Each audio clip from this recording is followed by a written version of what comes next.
The presidential election is now fewer than 8 weeks from today, and a CBS poll shows the race is tightening. In a four-way matchup, Hillary Clinton and Donald Trump, as you can see here, are deadlocked among likely voters nationwide. So what might be causing Clinton's support to erode? Politico analyzes the state of the race in this article, 5 reasons Hillary could be blowing it.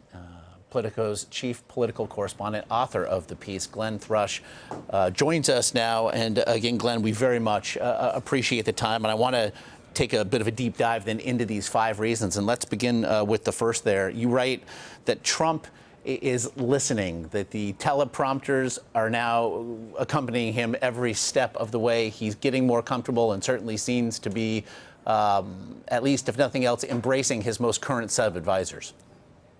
Well, the thing is, Donald Trump has suddenly, in the last 3 weeks, Josh, become Mitt Romney.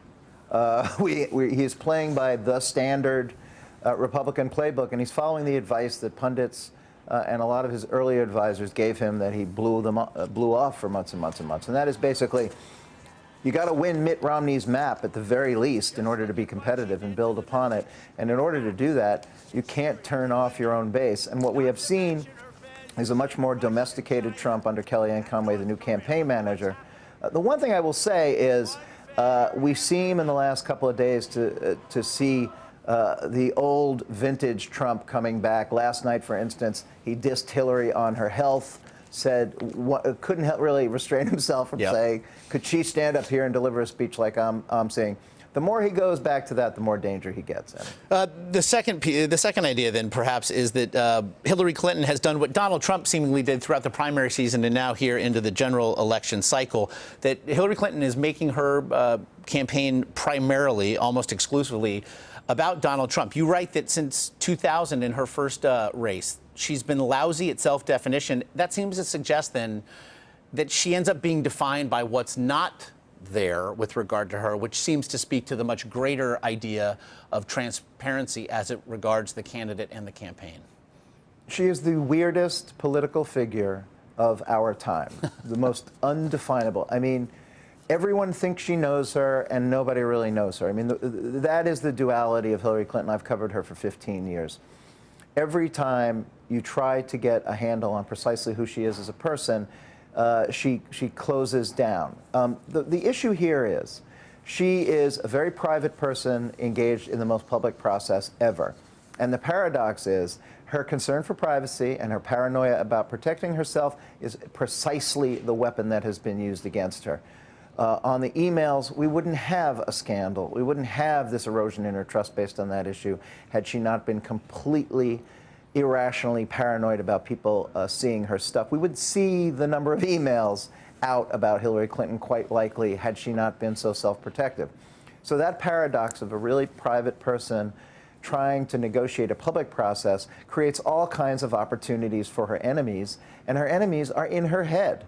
So much of what her problems have been is her attempting to anticipate the attacks that are going to occur. So what you get is essentially a tight, closed-up person who fights her own staff about self-disclosure and self-revelation, and that gives her enemies an opportunity to define her. And who's better at branding an opponent than Donald Trump? And interestingly, it's almost the inverse, meanwhile, which gets us to number 3 here, that it's the inverse for Donald Trump, because as he seeks then to brand and really negatively brand all of his opponents with nicknames and such, he also seems to exist on both sides of virtually every issue, oftentimes in the same sentence. He is flip-flopped rather repeatedly on the cornerstone of his campaign with regard to the immigration issue.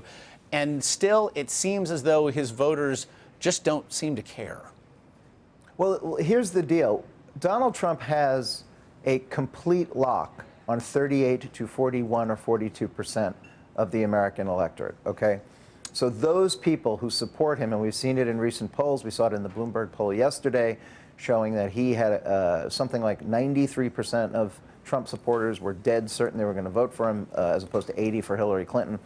So he has a lower ceiling, a considerably lower ceiling than most candidates, but those people who support him really love him. So the issue with Trump is, how does he move beyond that base? And even with her erosion. And really, that's what's going on in the polling right here.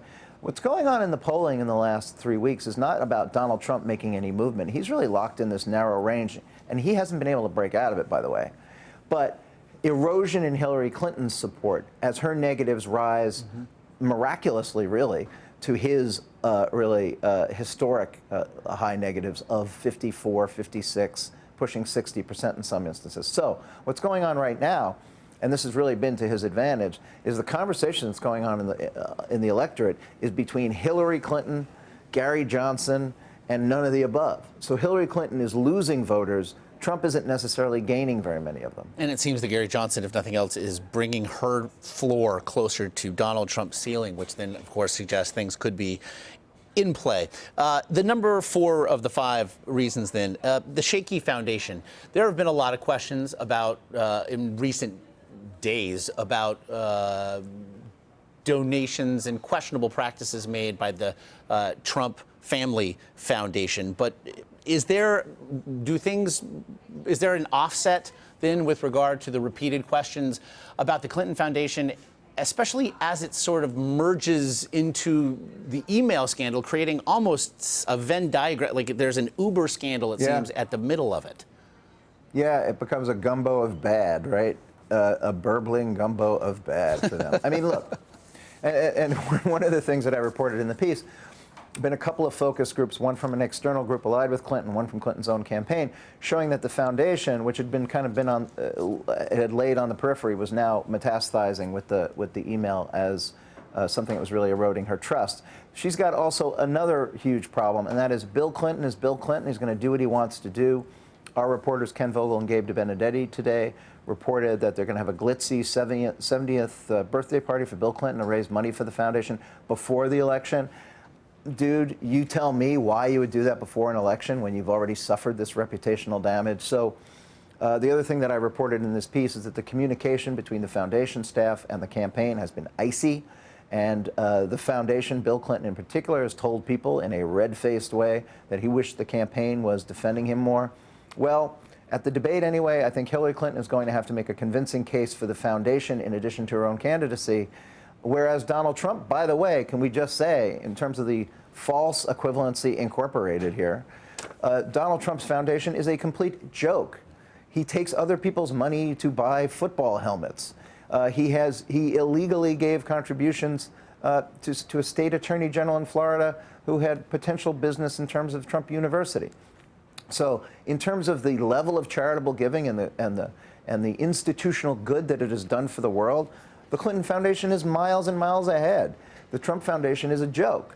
But for some reason at this point in time, and I personally hope that we change our focus on this, the media has chosen to use the Clinton Foundation as a way to erode her trust, and we aren't really paying a hell of a lot of attention to what the Trump Foundation says about Donald Trump. There are certainly questions of false equivalency that need be addressed, and really gets us to your 5th, and perhaps the only bit of good news in this segment regarding Hillary Clinton. It all might just be a blip. I cannot suggest this piece highly enough. It can be found Politico and Politico.com. Of course, the piece you mentioned as well of your colleagues. Glenn Thrush, really appreciate the time today. Great talking to you.